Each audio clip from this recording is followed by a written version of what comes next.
अस्सलाम वालेकुम dear all students of class 8, how are you. I hope कि आप सब ठीक ठाक होंगे, अच्छे से होंगे और अपनी बहुत अच्छे से पढ़ाई कर रहे होंगे। अच्छा, क्लास 8 हमारी आज क्लास उर्दू की है और हम अपना सेकंड टॉपिक स्टार्ट करने जा रहे हैं। जैसे कि हमने अपना फर्स्ट टॉपिक जो नात से स्टार्ट किया था, फाइनल ट्रम, देन आज वो हमारा वाइंड अप हो गया। इसके बाद जो हमारा सेकंड स्टेप है वो हमारा सेकंड टॉपिक है, और वो सेकंड टॉपिक आपके पीछे यहाँ पर मैंने शो किया हुआ है, लोक वर्षा और पाकिस्तान। लोक वर्षा किसे कहते हैं, ठीक है, इसका मतलब क्या है, इसका मफहूम क्या है। जैसे मैंने यहाँ पॉइंट्स भी लिखे हुए हैं लोक वर्षा का मफहूम, ठीक है। इसके बारे में लोक वर्षा, इस चैप्टर में हम इसका मफहूम पढ़ेंगे। पाकिस्तान के लोक वर्षा के बारे में मालूमात हासिल करेंगे और इसको मज़ीद डेवलप करने के लिए क्या क्या इक़दाम किए, क्या क्या कोशिशें की गई, क्या इसकी हिफाजत के लिए क्या क्या इक़दाम किए गए और किस तरीके से किए, कब करें, वो हम इस चैप्टर में पढ़ेंगे। तो लोक वर्षा स्टूडेंट्स किसको कहते हैं?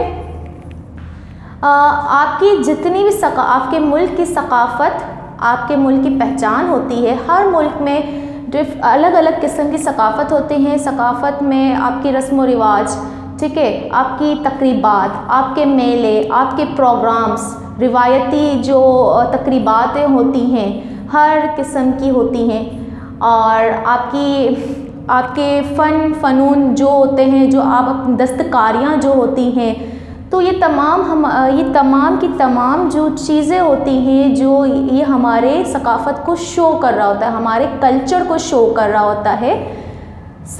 लोक वर्षा का जो मतलब है वो इंस्टीट्यूट ऑफ हेरिटेज है, यानी लोक वर्षा को इंस्टीट्यूट ऑफ हेरिटेज का नाम दिया गया है, ठीक है। ये एक इदारा है जो आपके मुल्क की सकाफ़त की हिफाजत के लिए, उसको बढ़ाने के लिए, उसको आने वाली जो हमारी जनरेशन है उसको हमारी कदीम रिवायात, उससे आगाही देने के लिए वो एक इदारा कायम किया जाता है, जिसका इंस्टीट्यूट ऑफ हेरिटेज का नाम दिया जाता है, लोक वर्षा का नाम दिया जाता है, ठीक है।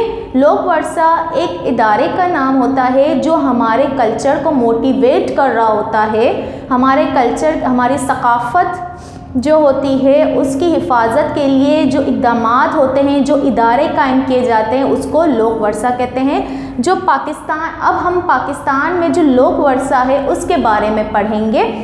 तो बेटा आपको ये पता होता है हमारे मुल्क में हमारे आबाओ अजदाद से कदीम ज़माने से कदीम रिवायातें चलती आ रही होती हैं, कदीम मेले, प्रोग्राम्स, रस्म व रिवाज, हर मुल्क की अपनी एक रस्म व रिवाज, अलग से एक सकाफ़त होती है, एक अलग, हर मुल्क का अलग कल्चर होता है जो आपके मुल्क को शो कर रहा होता है, आपके मुल्क को डिफ़ाइन कर रहा होता है दूसरे ममालिक से। और पाकिस्तान में भी बहुत सकाफ़तें हैं, जैसे अजरक हमारी सिंध की सकाफ़त हो गई, ठीक है। सिंध में बहुत से कदीम मतलब कि हाथ से बनाए गए चीज़ें होती हैं, दस्तकारियाँ होती हैं जो आपकी सकाफ़त को, आपके फ़न को ज़ाहिर कर रहा होता है। इसी तरीके से मुल्क के जो अंदरूनी इलाके होते हैं, पहाड़ियों के अंदर होते हैं, बलूचिस्तान में जो पहाड़ी इलाका है, संगरीला पहाड़ी के अंदर जो गांव वगैरह, इस तरह के जो अंदरूनी गांव होते हैं, कस्बे होते हैं, वहाँ पर ऐसी रिवायत, ऐसी रस्म व रिवाज, अलग अलग तरीके से मुख्तलिफ़ तरीके के तकरीबात जो होती हैं, उनकी रस्म व रिवाज जो होती है, उनके जो फ़न होता है, जो उनकी दस्तकारियाँ होती हैं, जो उनकी बनी हुई हाथ की चीज़ें होती हैं, वो उस मतलब कि उस कस्बे को, उस एरिया को डिफ़ाइन कर रही होती है। हमें जैसे पता चलता है कि हाँ, जैसे आपको पता है अजरक सिंध की सकाफ़त का एक अहम हिस्सा है, यानी सिंध में अजरक बहुत मशहूर है और वो वहीं पर ही मिलती है, वहीं पर ही बनती है, वहाँ के जो गाँव देहातों में बनी जाती है, वहाँ के लोग बना रहे होते हैं। अब ऐसा तो नहीं है ना सिंध के अलावा बलूचिस्तान में भी बन रही है, क्यों? क्योंकि वो सिंध को शो कर रही होती है, सिंध को डिफ़ाइन कर रही होती है। इसी तरह हर मुल्क, हर इलाके में, हर कस्बे में, मुल्क के अंदरूनी इलाकों में ऐसी बहुत सी फ़न पाए जाते हैं, ऐसी बहुत सी दस्तकारियाँ, ऐसे बहुत से जो ये दस्तकारियों को बनाने वाले लोग हैं, जो माहिरीन होते हैं, ऐसे छोटे छोटे कस्बों में बहुत से पाए जाते हैं। तो ये जो हमारी जो सकाफ़त है, हमारा जो वर्षे में जो हमें ये रिवायत है, हमारी रस्म व रिवाज हैं, और आप देख रहे होंगे कि गांव वगैरह में मेले लग रहे होते हैं, वहाँ की अलग से उनकी एक अट्रैक्शन होती है, वहाँ अलग से एक रस्म व रिवाज जिस तरीके से बनाया जाता है।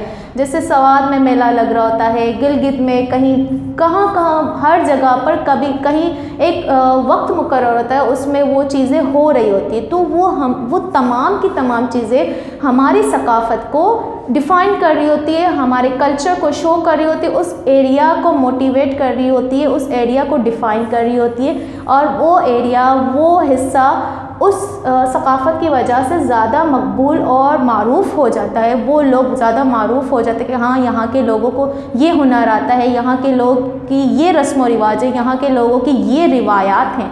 तो ये तमाम चीज़ें हमारी सकाफ़त में शो की जाती है, हमारे लुक वर्से में शो की जाती है।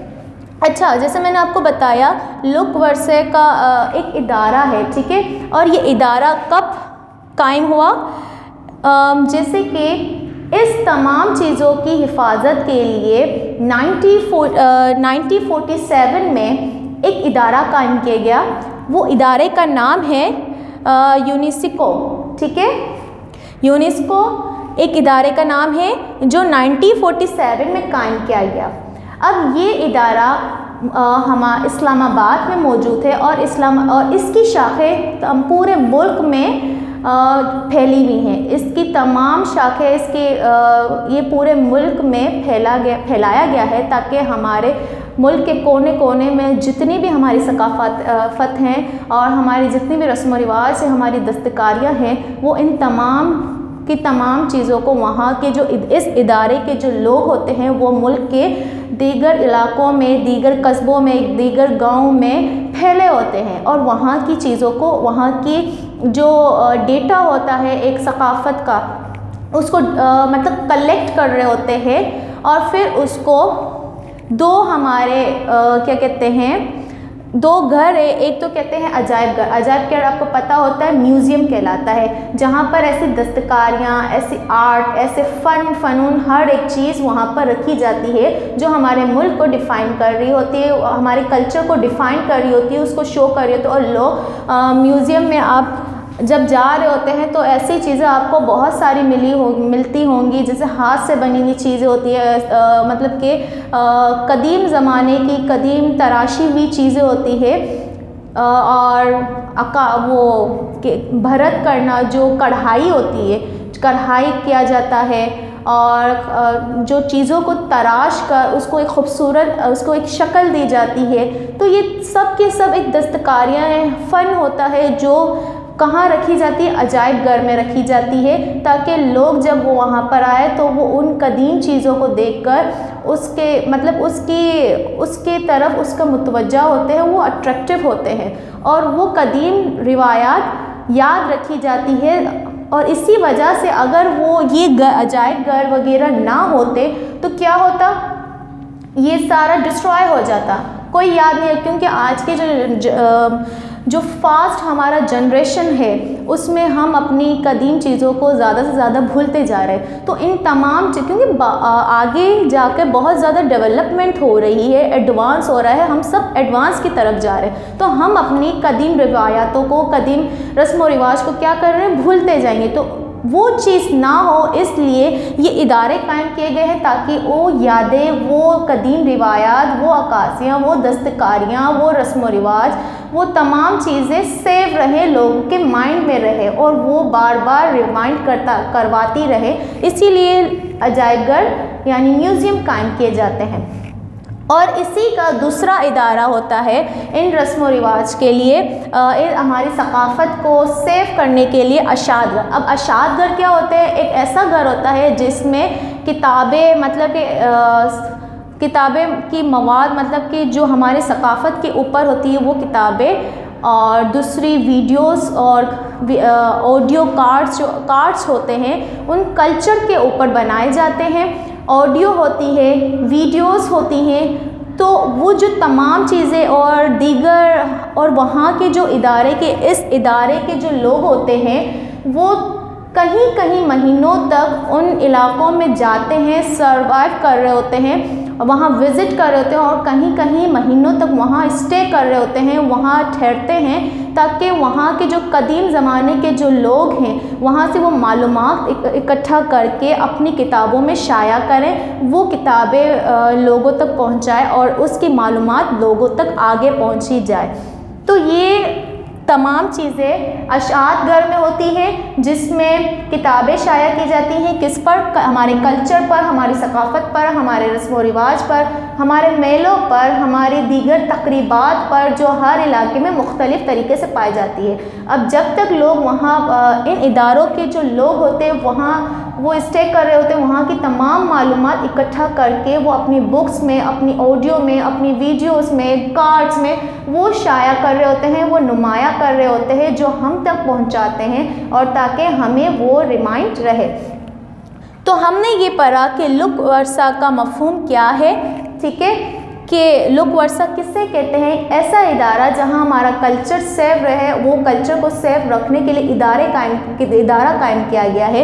इदारा कब कायम किया है और कौन सा इदारा है वो मैंने आपको बताया, और किस सन में बनाया गया। ये इदारा कायम हुआ 1947 में। अब इस इदारे की दो शाखें हैं, एक तो अजायब घर है जो मैंने आपको डिफ़ाइन कर लिया, और एक है अशात घर। ये भी मैंने आपको डिफ़ाइन कर लिया कि अशात घर क्या होता है और अजायब घर क्या होता है। और इसकी हिफाजत के लिए, इस लुक वर्से, पाकिस्तान के लुक वर्से की हिफाजत के लिए ये दो इदारे अपनी अपनी ज़िम्मेदारियां बखूबी से अदा कर रहे हैं, बखूबी से निभा रहे हैं, ताकि लोग ज़माने मतलब कि एडवांस दौर तक भी और आगे जाते हुए भी ये चीज़ें उनको अपनी रिवायात से मालूमात हासिल होती रहे, और इसके लिए वो दिन रात मेहनत कर रहे होते हैं। पाकिस्तान के लुक वर्सा के बारे में जैसे कि मैंने आपको ये सारा बता दिया कि लुक वर्से की मालूमात क्या होती है, दीगर ममालिक, हर ममालिक में अलग अलग चीज़ें होती हैं, अलग अलग चीज़ें शो अपने कल्चर, वो ममालिक का कल्चर अपने मुल्क को शो कर रहा होता है, मोटिवेट कर रहा होता है, डिफ़ाइन कर रहा होता है।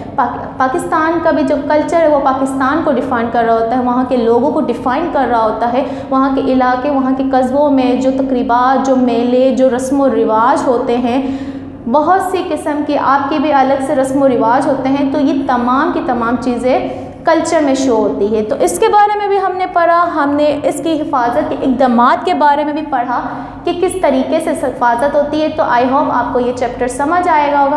अब आप अपने आप से इसको जब रीड करेंगे तो आपको और अच्छी तरीके से ये चैप्टर बिल्कुल आप डिफ़ाइन हो जाएगा, आपको समझ में आ जाएगा। इसकी आपको असाइनमेंट दे दिया जाएगा। असाइनमेंट में आपको तमाम आपको बाय PDF सेंड कर दिया जाएगा, और आपको वो असाइनमेंट अपना कंप्लीट करना है, और इस चैप्टर को आप खुद से रीड करेंगे ताकि आपको और अच्छी तरीके से डीपली समझ आ जाएगा कि मैंने आपको क्या क्या समझाया, वो आपके माइंड में वापस से रिव्यू हो जाएगा। तो आई होप आपको लुक वर्से के बारे में पता चल गया होगा। इस चैप्टर के बारे में जो आपको डिफ़ाइन किया वो आपको बहुत अच्छे से समझ आ गया होगा। अब मुझे इजाज़त दीजिए और अपना बहुत ख्याल रखिएगा, अच्छे से पढ़ाई करिएगा। हम अब नेक्स्ट क्लास में अपनी मिलते हैं। अल्लाह हाफ़िज़।